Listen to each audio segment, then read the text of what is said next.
Senhor, a paz do Senhor. Só quem é bonito, diga glória a Deus. Só quem vai morar no céu, diga glória a Deus. Só quem está bem com Jesus, diga glória a Deus. Só quem vai comer um lanche abençoado depois do culto, diga glória a Deus. Só os feios digam glória a Deus. Meus irmãos, quem trouxe a Bíblia? Tem gente cochilando no culto, né? Segunda carta de Paulo a Timóteo. Glória a Deus, né? Nada contra os feinhos, mas eles também estão no culto, eles podem cultuar. Deus abençoe os jovens da geração Caleb. Tem algum Caleb aí? Tem algum Caleb aí valente? Tem? Glória a Deus. Segunda carta de Paulo a Timóteo.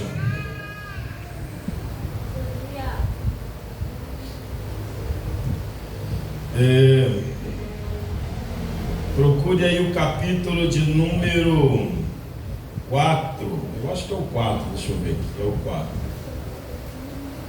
Segunda carta de Paulo a Timóteo, capítulo de número 4. Como é bom servir a Deus, né, gente? Como é bom estar na casa do Senhor. Os jovens, a Bíblia diz que com os jovens está o quê? Diga a força. Com os jovens está o quê? A força. Toca aquele irmão que está do seu lado aí. Fala para ele assim: tu é mudo? Fala. Então dá um glória a Deus para eu ouvir aí.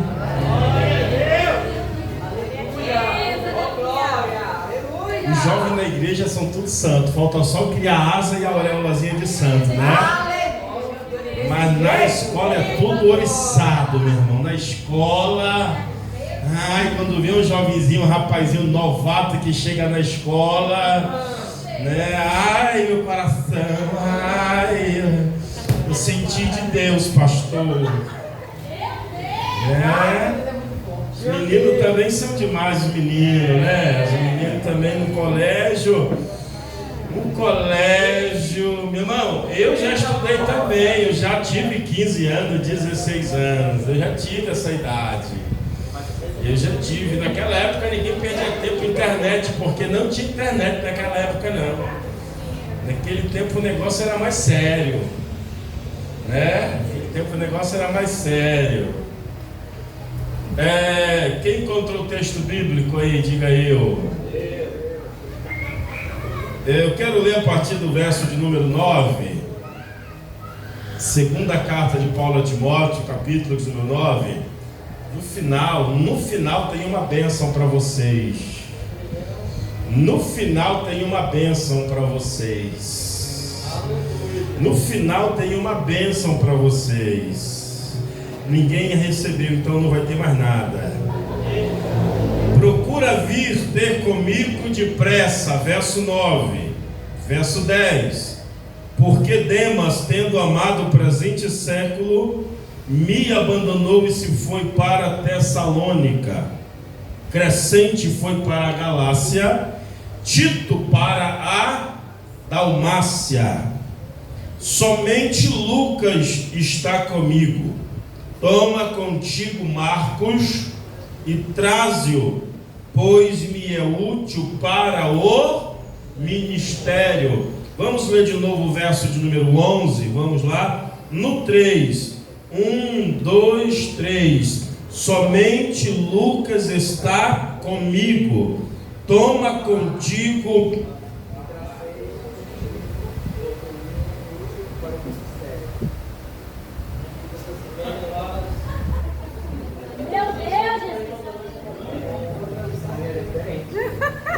Leia na sua tradução, do jeito que está aí. Se falar assim, Paulo mandou trazer o considerado, leia do jeito que está aí. Amém? Vamos lá mais uma vez? Tá? Esse aqui foi só um teste que nem teve teste. Vamos fazer bonito agora? Amém, gente? Pastor, eu não sei ler. Irmão, jovem que não sabe ler, né? mas uma dança que faz assim, que faz para cá assim, que faz assim, que mexe para cá, para lá. Vai embora. No 3, amém? 1, 2, 3. Somente Lucas está comigo. Toma contigo Marcos, traze-o, pois me é útil para o... No final termina em ministério. Senta aí, gente.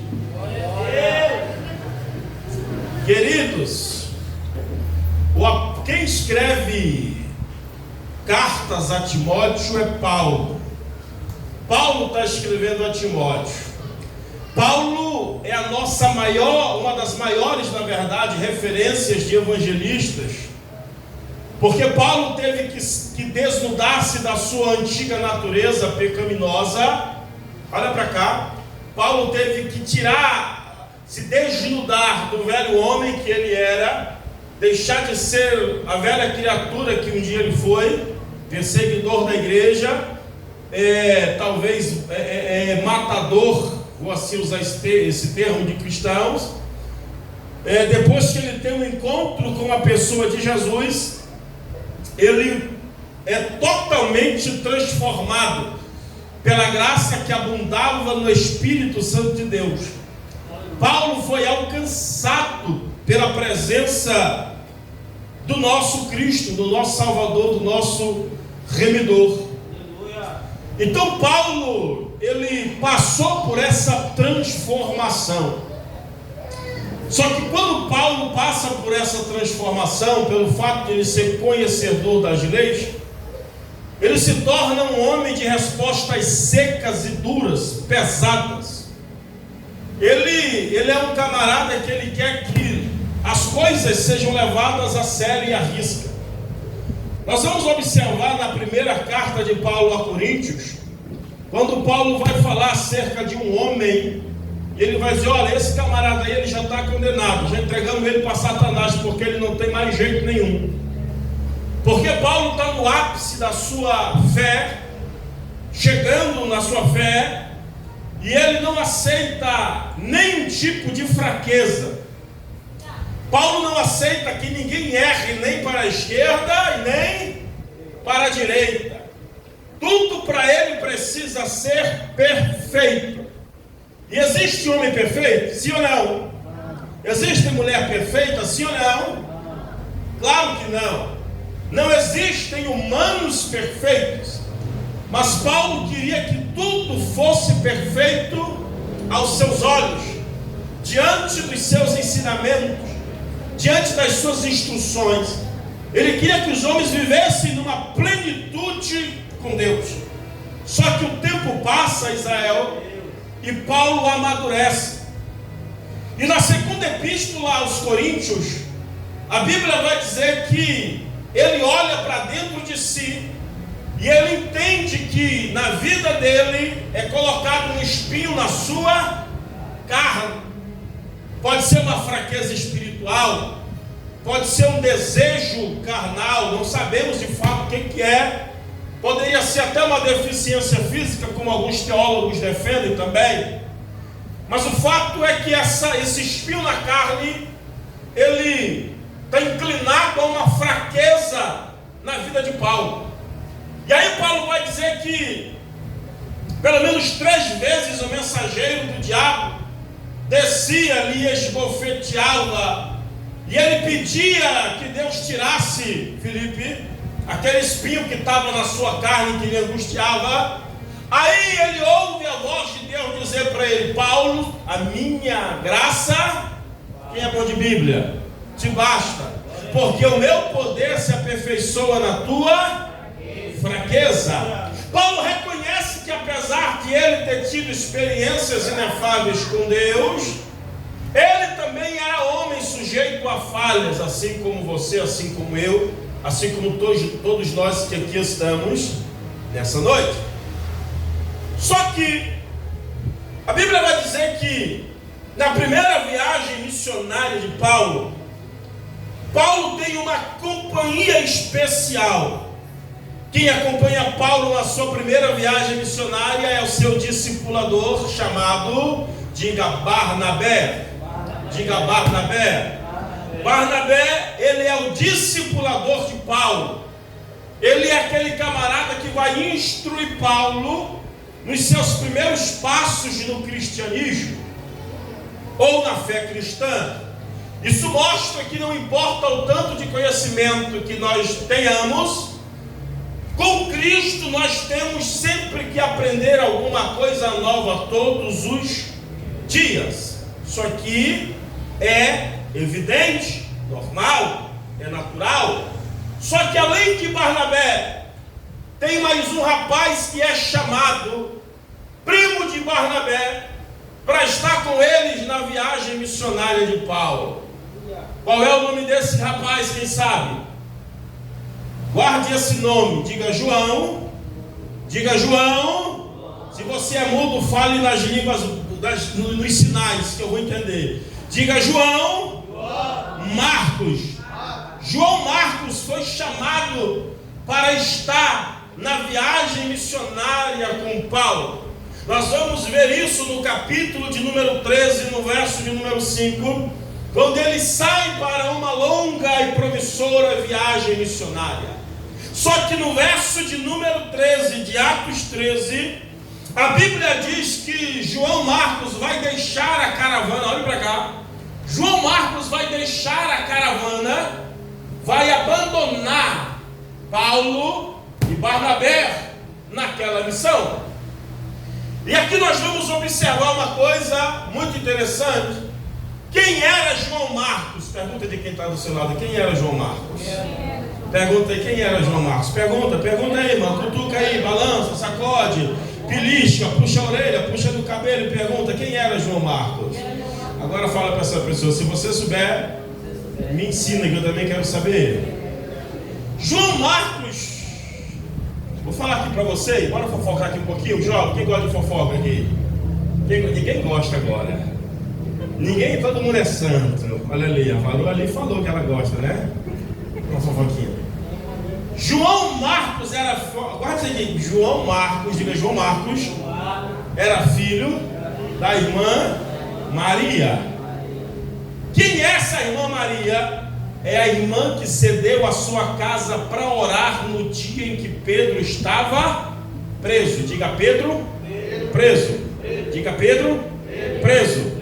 Pedro, preso. Diga Pedro, preso. Diga Pedro, diga Pedro, diga preso. Diga preso, estava Pedro. Diga Pedro, estava preso. Parece até um trava-línguas.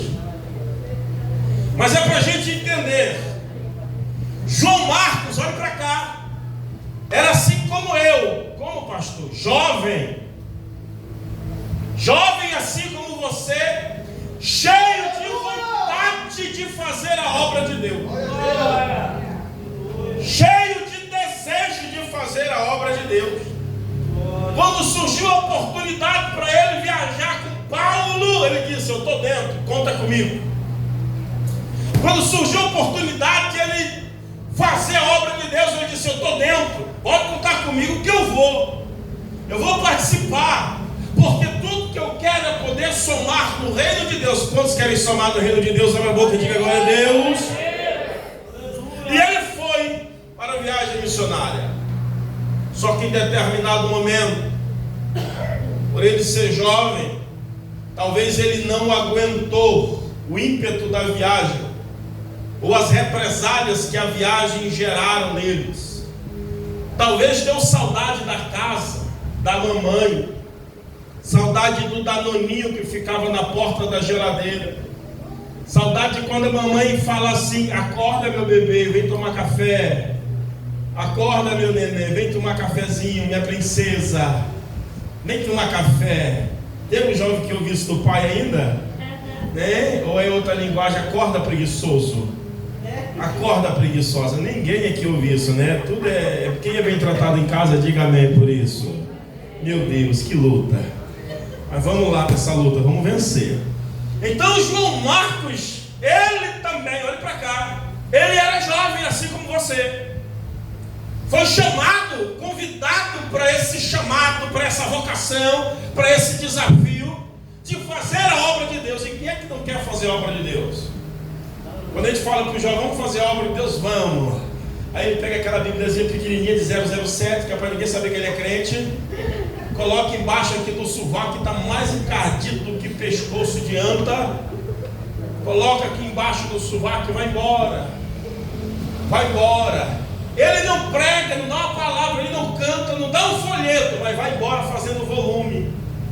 Quando vê uma calçada quer sentar, quando vê uma sombra quer parar, quando recebe uma garrafa com água quer esvaziar a garrafa, não faz nada, mas quer estar no meio, somando, fazendo pelo menos raiva. João Marcos está no meio do comboio. Vamos lá, vamos fazer obra, que alegria, vamos lá, orando com a igreja, vamos evangelizar, vamos ganhar almas, vamos pregar a palavra nas esquinas, vamos para as ruas, que maravilha! Aí do nada João Marcos olha e diz: rapaz, quer saber? Eu vou embora para casa. É igual o jovem que eu conheço que está perdido na consagração, que está perdido na hora de arrumar a igreja, que está perdido no evangelismo, que está perdido na hora da visita, que está perdido, aí dói a unha, aí a mãe diz que tem louça para lavar, o pai diz que tem o pátio para limpar, tem um monte de coisa para fazer. Diga aleluia. João Marcos está assim, como pastor, rapaz, eu acho que a mamãe vai me chamar daqui a pouco, eu tenho que ir para casa. Eu acho que tem alguma coisa para me fazer, eu vou para casa. Porque obra de Deus é responsabilidade. Aí ele vai embora. Foi embora. Paulo e Barnabé concluíram a viagem. E de repente eles voltam de novo para o mesmo lugar. E agora vamos para outra viagem. Paulo está animado. Por quê? Porque a primeira viagem foi um sucesso. A primeira viagem foi uma bênção. E agora vamos de novo. Quem era o parceiro inseparável de Paulo? Barnabé, seu discipulador. Lá vem Barnabé. Paulo está preparado. Quem é que Barnabé traz com ele? João Marcos. Quando Barnabé chega com João Marcos, Paulo diz: que negócio é esse aí? Eu imagino o Barnabé, olha para cá. Eu imagino o Barnabé alegre. Não, vamos levar ele. Sabe o que Paulo diz? Negativo. Por quê? Porque na primeira viagem ele deixou a gente na mão. Sabe aquele dia que tu disse: não, meu líder, pode contar, deixa que eu vou colocar o tecido. E some.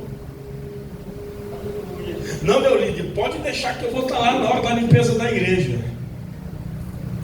E desaparece. Não pode deixar que na hora... Que horas é o evangelismo mesmo? 2 horas, não, 1h30 já estou lá. Até agora estou te esperando na esquina. Não, pode deixar comigo depois. Eu não fui para o evangelismo, eu não limpei a igreja, não coloquei o tecido, mas na hora de tirar os tecidos, é comigo. Meu Deus, só. Quando os irmãos fecham os olhos para fazer a oração final. Desse jeito.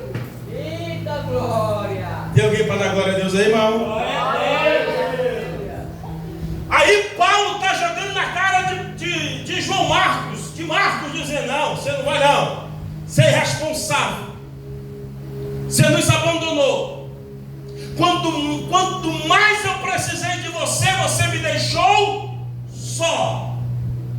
Irmãos, parece uma coisa que não tem nada a ver. Mas isso aqui vai gerar uma consequência, imagino eu, muito grande no coração de João Marcos. Os jovens trazem consigo pelo menos 2 nãos. Posso falar para você o primeiro? Pode. O primeiro não que o jovem recebe é dos outros.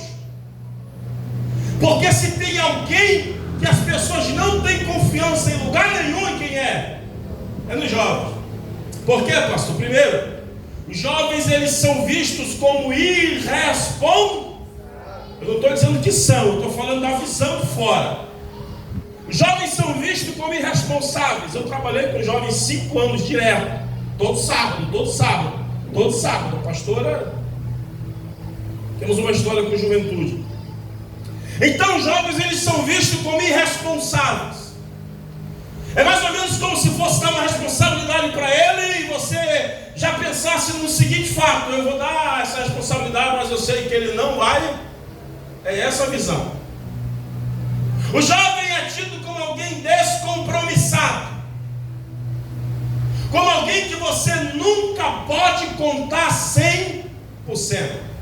Não, a gente não pode confiar. Por quê? Porque sabe, jovem, né? Jovem não tem muita palavra, jovem não tem muito compromisso, jovem não tem muita prudência, jovem. Problema na igreja, tinha que ser jovem. Isso na igreja, tinha que ser jovem. É jovem, tinha que ser jovem. Então Paulo vai olhar para Barnabé e vai dizer: ele eu não quero no meu time. Aleluia. Não quero ele na minha equipe. Esse é o primeiro não que o jovem traz consigo. O olhar dos outros vai me reprovar. Você já passou por alguma situação em que você chegou no lugar, você viu um não estampado nos olhos das pessoas? Alguém te reprovou só de olhar para você? Já passou por isso? Você chegou num ambiente, alguém olhou para você e nem deu atenção, virou as costas e foi embora. É o não da sociedade que o jovem já carrega consigo. O outro não que o jovem carrega consigo é o dele próprio. Ele se auto-reprova. Ele diz que não tem capacidade para exercer tal responsabilidade ou para absorver tal responsabilidade. E eu acredito que o pior não que você pode ter na vida não é o não que você recebe de fora, mas é o não que você projeta dentro de você mesmo. É quando você olha para aquilo e diz: não, eu não vou conseguir. Eu vi aqui o pessoal aqui, eu não entendi muito bem o que era dinâmico, mas eu vi que estava amarrado, eu acho que era para desamarrar, né? Era isso? É? Teve alguém que desistiu aí e disse: eu não vou conseguir sem tentar? Teve? Teve? Teve. Esse é o pior não que existe. É quando alguém olha, quando você olha para você, você se analisa e você libera o primeiro não. Esse é o não que vai doer na tua alma para o resto da sua vida. Quando você diz que não consegue, principalmente viver uma vida entregue ao Senhor. Aí nós lembramos de todas as nossas fraquezas. Aí sabe o que a nossa mente projeta em nós? Ele está certo, eu não sirvo para isso mesmo não. Não, ela está certa, eu não sirvo para isso não. Não, ele está correto, eu não sirvo para ser crente, eu não sirvo para cantar, eu não sirvo para pregar, eu não sirvo para ser um jovem da igreja, eu não sirvo para ser bênção, eu não sirvo para evangelizar, eu não sirvo para ornamentar, eu não sirvo para nada.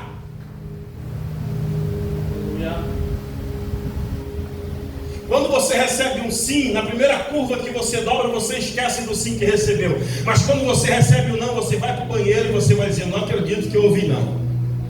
Você vai deitar e você vai com esse não para o seu travesseiro e vai dizer: não acredito que eu ouvi isso.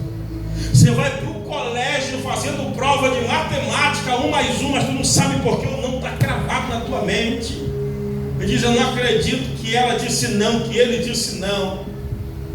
Você vai na feira e o não está lá estampado. Em todo lugar que você vai tem um não estampado no teu subconsciente.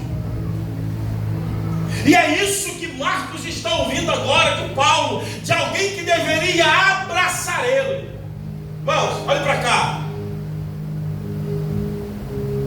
Eu vou falar aqui abertamente para vocês das minhas experiências que eu tive com jovens dentro da igreja, das nossas experiências. Porque os jovens não buscam na igreja pessoas ou líderes que sejam reflexo dos seus pais. Vocês sabem o que os jovens buscam na igreja? Posso falar para vocês que são jovens? Vocês buscam na igreja amigos. Pessoas com quem vocês possam chegar e contar as suas mazelas, suas lutas. Porque tem jovem que de repente faz alguma coisa e tem medo de falar para o pai, tem medo de falar para a mãe, tem medo de confessar o que fez de errado, quebrei isso aqui, fiz o que não devia, menti, não deveria ter mentido, fiz e não deveria ter feito. E aí o jovem chega na igreja, às vezes querendo refúgio. O que o ele ouve uma palavra dura, dizendo: você é isso, você é aquilo. E às vezes com essa palavra dura, um jovem que era para ser tratado dentro da igreja, ele é expulso dela. Um jovem que era para ser curado dentro da igreja, ele é ainda mais martirizado por ela. Um jovem que era para ser restaurado dentro da igreja, ele é ainda mais amassado por ela. Por quê, pastor? Porque nós temos o pensamento da linha dura: olho por olho e dente por dente. Aí o jovem recebe o não dentro de casa. O jovem recebe o não na sua consciência, de si próprio. O jovem recebe o não dentro da igreja. Para onde ele vai? Para o mundo, para as noites. Se tranca dentro de um quarto e não quer papo com ninguém. Alguns jovens se oprimem tanto que eles começam a cortar os seus pulsos. Oprimidos, reprimidos, sem força espiritual para se levantar e para se erguer. Por quê? Porque parece que está todo mundo contra. Vou fazer uma perguntinha aqui para vocês. Quem aqui, jovem agora, na idade que você tem, já pensou em sair de casa? Aí, baixa a mão.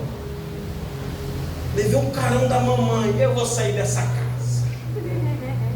Levou um carão do pai, eu vou embora, que ninguém me ama nessa casa. Eu vou viver a minha vida, eu vou construir a minha história, eu vou viver do meu jeito, eu vou alugar um apartamento para mim, vou ser feliz. No primeiro almoço tu volta para casa.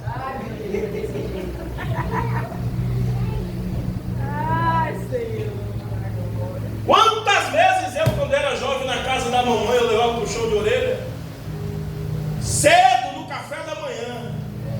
Quer saber, eu vou embora. Aí eu pegava tudo que eu tinha, 3 peças de roupa. A rede não era minha, a cama não era minha, o lençol também não era meu. E lá no interior a gente almoça 10h30, 11 horas, mais tardar já está almoçando, porque a gente acordava muito cedo, 6 da manhã já estava tomando café, já estava. Então 11 horas, mais tardar a gente está almoçando. E aí quando estava com a minha bolsa, sacola do Amazonino, cheia das minhas coisas, eu ouvia lá para a cozinha a panela de pressão. Aí eu falava: quer saber? Eu vou depois do almoço. Aí eu almoçava, emburrado. Vou dar um sono, depois do almoço eu vou embora. Quando era 3h30, eu sentia o cheiro do café. Quer saber? Eu vou depois da merenda. O merendar eu vou de bucho cheio. Merendava. Quando merendava, quando era 6 horas, estava minha avó no quintal fazendo fogo para assar o peixe. Quer saber? Eu vou depois da janta. E nunca saí de casa. Nunca fui embora de casa. Por quê, pastor? Porque na nossa juventude a confusão mental é normal na nossa consciência. O jovem não sabe muito bem o que quer. Você perguntar para o jovem hoje: o que você quer ser da vida? Eu não sei. Eu quero ser digital influencer, é um tiktoker, um youtuber, né? João Marcos queria ser evangelista, ganhador de almas, mas chegou alguém para ele e disse: eu não quero ele no meu time. Talvez eu estou pregando para jovens aqui que você tem um desejo, uma vocação ministerial dentro da igreja. Glória! Você tem vontade de fazer alguma coisa, mas você tem medo porque você já já disse não para você. Ah, eu queria dançar, mas acho que não é para mim não. Ah, eu queria cantar, mas eu acho que não é para mim não. Ah, eu queria pregar, mas eu acho que não é para mim. 2 não numa frase só. Ah, eu queria fazer isso, mas eu acho. Você nem esperou o não de fora, você já disse não para você mesmo. Você mesmo matou o teu sonho. Você mesmo afundou o teu navio. Você mesmo construiu um fracasso na tua história. Só que o tempo passa. Diga, o tempo passa. Diga, o tempo passa. Fale para quem está do seu lado, acorda ele. Diga, ei, o tempo passa. O tempo passa. E quando o tempo passou, Paulo estava nas prisões, uma das tantas prisões que ele esteve. Ele está escrevendo uma carta direcionada a Timóteo, para que Timóteo pudesse pastorear a igreja debaixo da direção de Paulo. Aí Paulo vai dizer a Timóteo no verso 9: Timóteo, procura vir ter comigo depressa. Quem é Timóteo, pastor? Posso falar para você quem era Timóteo? Timóteo, ele é chamado por Paulo de filho na fé. E era um jovem também. Presbítero, pastor, diácono. O fato é que ele tinha uma responsabilidade de cuidar da obra. E Paulo está dizendo a Timóteo: olha, procura vir ter comigo depressa. Porque Demas, tendo amado o presente século, as coisas do mundo, Demas, que estava comigo, me abandonou. Aleluia. Crescente, Paulo está dizendo, foi para a Galácia.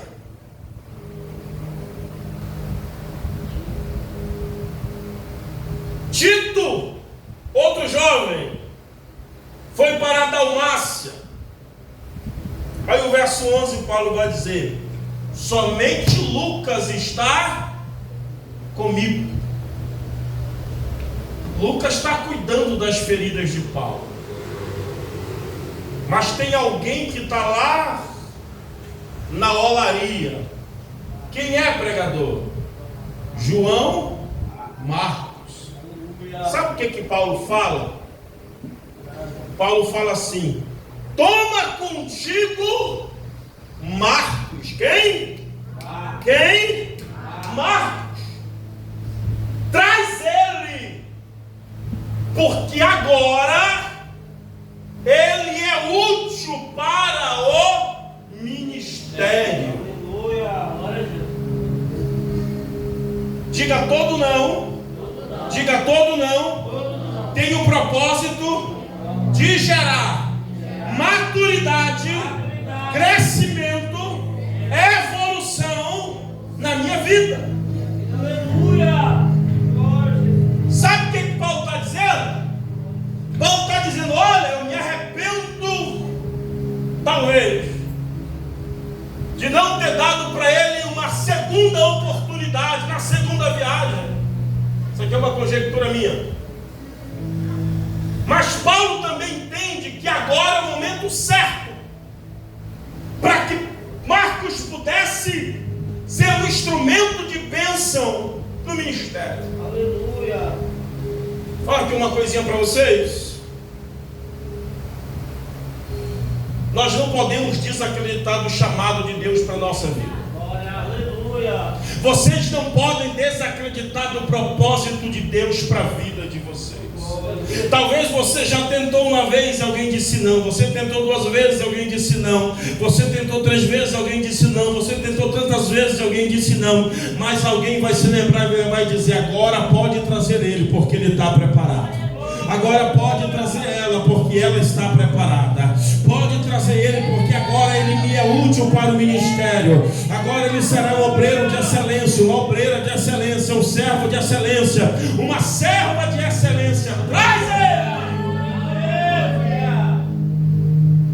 Aleluia! E agora, sabe o que acontece?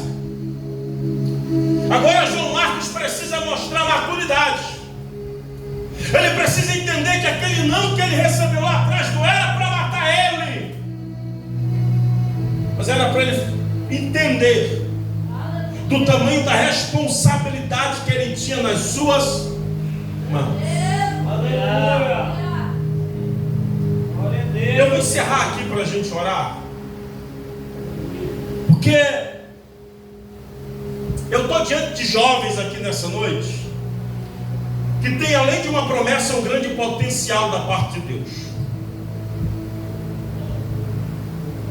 Grande potencial da parte de Deus para viver o chamado de acordo com o propósito do céu para a sua vida. Tem horas que a gente vai esbarrar várias vezes tentando avançar, mas tem horas que o céu vai abrir as portas e alguém vai se lembrar de nós, como Paulo se lembrou de Marcos. O mesmo Paulo que disse não para ele, está dizendo agora eu preciso dele. Talvez o próprio Deus olhou para mim um dia e disse calma, vai devagar, não é o teu tempo. Talvez o próprio Deus olhou para alguém que está aqui e disse calma, vai devagar, não é o seu tempo. Mas o mesmo Deus também um dia olhou para mim, olhou para você e vai dizer agora sim, agora eu vejo que você está preparado para essa obra, agora eu vejo que você está preparado para esse chamado, agora eu vejo que você está preparado para o ministério. E é aí que nós temos que vencer o pior medo da gente. Qual é, pastor? É o não que a gente alimentou.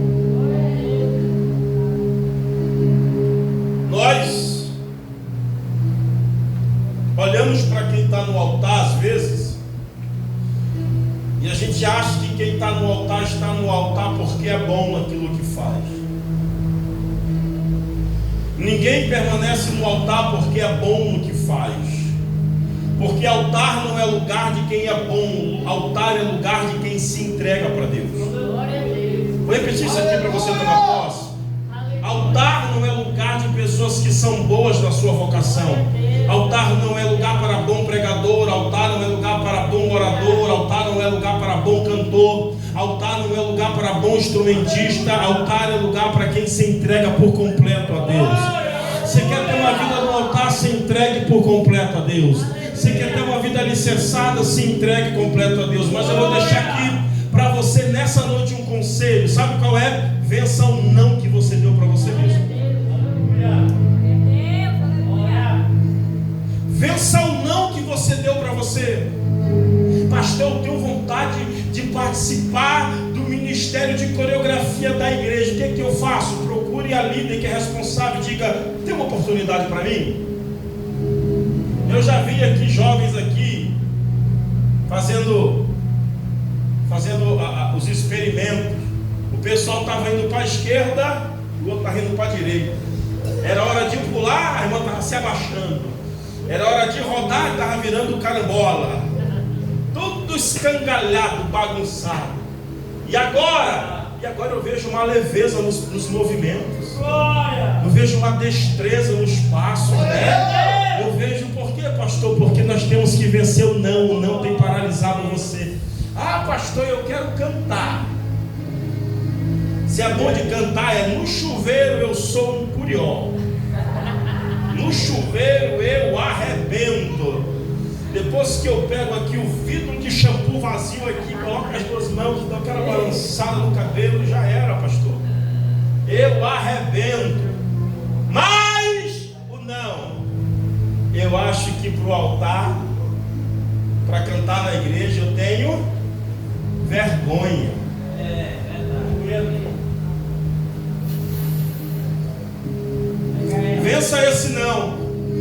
Pastor, eu tenho vontade de pregar a palavra, ministrar a palavra com destreza, com conhecimento, com ousadia. Mas vocês sabem, eu vou falar aqui para vocês.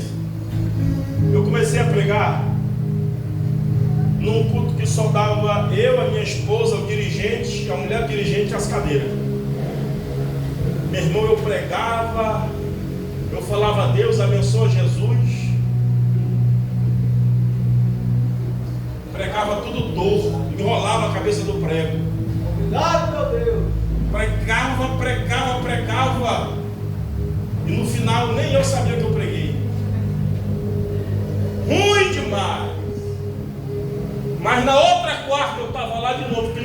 não ia ninguém para o culto, ele tinha que me dar oportunidade. Não ia ninguém para o culto, era eu, era o Severino. Tinha que estar no culto, tinha que pregar, tinha que estar lá, tinha que dar a palavra. Sabe por quê? Porque eu não disse não para aquilo que eu queria viver. Pastor, eu quero tocar os instrumentos da igreja, mas já tem o Isael, depois que ele apoia essa guitarra no tanque dele, aí já era. Mas já tem o diácono Rony que toca a bateria, depois que ele pega as baquetas, já era. Mas o que falta para você se dedicar e aprender? Vença esse não que você colocou na tua mente. Eu tenho vontade de voar, aí tá difícil. Só se tu vier um urubu na próxima encarnação, como diz o Espírita. Se tu vier um troço aí maligno, né? Mas a palavra para nossa vida é: agora ele é útil para o ministério. Quantas vezes a gente tenta até se firmar? Eu me lembro que quando eu era ainda no ápice da minha juventude, quando eu me batizei nas águas, eu tinha, eu acho que 18 anos, 17, 18 anos. O diabo trabalha o tempo todo na nossa vida, né? Contra a nossa vida. Eu lembro que eu fui batizado numa igreja grande, Diácono Rony. Eles abriram o altar e no altar tinha 2 piscinas. Era um ambiente de batismo. E aí o pessoal se batizava, saía e tinha lá o pai, a irmã, o primo, um amigo, a família esperando, dava um abraço, dava uma palavra. Aí chorava e descia uma graça, aí vinha outro, saía, batizava, aí descia a família, dava um abraço, e eu sozinho na fila. E o diabo trabalhando. O que tu faz aí, rapaz? Tá sozinho. Ninguém te ama não, rapaz. Esse negócio de ser crente. E eu falando, é mesmo, o que eu estou fazendo aqui? Meu Deus! E aí o pessoal saía, e aí eu já entrei meio inflamado na piscina. Pastor, não sei se ele me batizou, se ele me afogou.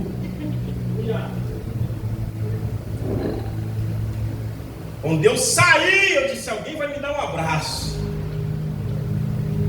Desci, olhei, ninguém. Tirei a bata, troquei de roupa, quer saber, eu vou tomar uma gelada. Por quê? Porque o diabo trabalha na nossa vida todos os dias.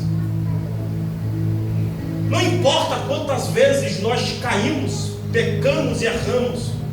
O que importa é quantas vezes nós reconhecemos o nosso pecado. Nós nos arrependemos e nos colocamos de pé para servir aquele que vive e reina para todo sempre. Fique de pé nesta noite em nome de Jesus. Queria que os jovens que estão aqui em cima descessem, que os jovens que estão embaixo viessem aqui na frente do altar. Jovens que estão embaixo venham aqui à frente do altar. Eu quero orar pela vida de vocês nessa noite.